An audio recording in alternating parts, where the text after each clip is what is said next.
Today, I'm going to show you how to use the clone stamp in Photoshop. So the first thing we want to do in Photoshop is create a new layer. We never want to do this on our background layer. So let's go right over here to our new layer icon and click there, and we have a new layer. Now we're going to hit S for the clone stamp, or you can simply go right over here to your clone stamp. The first setting we want to make sure we check is right up here at the very top. And this is where it's going to sample from. Now, by default, it's going to be set to the current layer, and there's nothing on this new layer that we just made. So we want to make sure we set this either to current and below or all layers. And most of the time you want this to be set to current and below. So it samples anything that's on the layer or anything beneath the layer. Generally, you don't want to sample anything above that layer. All right, so that's the first thing that we want to make sure we check. The next option we want to turn on is show overlay. And that's going to give you a preview of what you're going to be seeing with the clone stamp tool. So to get to that setting, simply go up here to Window, down to Clone Source, and make sure you turn on Show Overlay. Now, here's how we actually use the tool. Go ahead and hold Alt or Option on your keyboard, and we're gonna click on this image. By the way, you can download the sample image so you can follow along. Just click on the link right down below. Okay, so I'm gonna hold Alt or Option and click right here at the edge of the wall. Let's go ahead and zoom in. So let's go Alt or Option and click. Now, because I have Show Overlay turned on, you can see wherever I go with this tool, it's gonna give me a little preview of what we're actually going to be doing. And basically it just creates an exact copy of wherever you sample. So if I hold Alt or Option and click here, and then I move my cursor right over here, you can see, boom, right there, it lines up, and I can click and drag, and I've successfully removed that crack. I can hold Alt or Option again right here, and move my cursor right over there and simply move that down, and we've removed that area too. And as you can see, we are on a new layer. I can turn these changes off or on at any time. So literally the clone stamp tool makes an exact copy of whatever you sample using Alt or Option. Now, another great tip that you can use with the clone stamp tool, if you're not exactly sure where everything's lined up, is to simply create new layers when you clone stamp, and then you can merge them all together later. Let's show you how to do that. So let's go ahead, we're gonna create a new layer right down here. And let's say this time I hold Alt or Option and I sample right over here, but then I just decide to paint over there. Okay, I'm kind of doing it as an extreme exaggeration here, but let's just say you happen to clone stamp in the wrong place. Because I just created a new layer, all I have to do is use my move tool. So we're gonna hit V for the move tool, and then I can simply just click and drag that down to the correct place so it lines up perfectly. And sometimes when we have more advanced or complex jobs with the clone stamp tool, this is the perfect way to do it. Simply create a new layer, and then you can shift click on both of these layers after the fact and hit Control or Command E to merge them together. You can also go to Layer and then down here to Merge Layers. You can see the keyboard shortcut is Control or Command E. Then we're just gonna go ahead and double click and call this clone stamp. Perfect.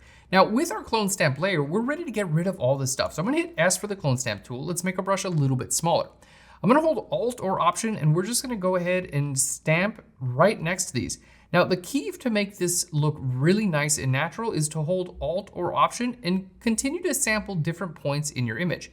You don't need to continue and sample the same exact places. You can see I'm kind of moving my clone source around and kind of like making sure that I sample from different places. Now, another great tip, if you're doing an area like this, maybe you don't want a hard edge on your clone stamp tool. So you can right click and we can go ahead and bring our hardness down. That's gonna make sure it just blends in a little bit better. So I'm gonna hold Alt or Option, there we go, and bring my hardness down. And this allows me to kind of like bring and blend in a few different sources to be able to get rid of these objects. Now, the reason why clone stamp is still so valuable is, well, in this day, it just doesn't use any generative credits. So if you do have simple areas like this where you want to get rid of some cracks and things like that in a wall, but you don't want to use AI to possibly have your image flagged as AI, or you just don't want to use any generative credits, because anytime you use AI, it does count towards your generative credits, clone stamp is a really great tool to use. Again, I'm here at the very top, so I'm going to hold Alt or Option and sample right here. And because I have Show Overlay checked on, I can see a preview, make sure it's lined up perfectly, go ahead and click there. And you can see in just a couple of minutes, I'm able to completely remove all of these different objects that I need to. Now, if you do get to the edge, let's say I get to the edge of like something like this, what I encourage you to do is go ahead here, hold Alt or Option and sample, and then go ahead and paint a little bit larger than what you need to. And then you can simply put a layer mask on this layer and then paint with your brush tool. We're gonna simply paint black with our brush tool where we don't want this layer to show up. And there we go, we painted it back. So go ahead and paint a little bit over where you need to with the clone stamp, and then use a layer mask to hide that effect. And just like that, we've gotten rid of all of these cracks on the side of the building. Again, we can click back here on the layer. Even down here, we can just hold Alt or Option. I have that little overlay shown, and perfect. So here's our before and after. We've gotten rid of all of these cracks on the side of our building. Let's go ahead and close out our clone source.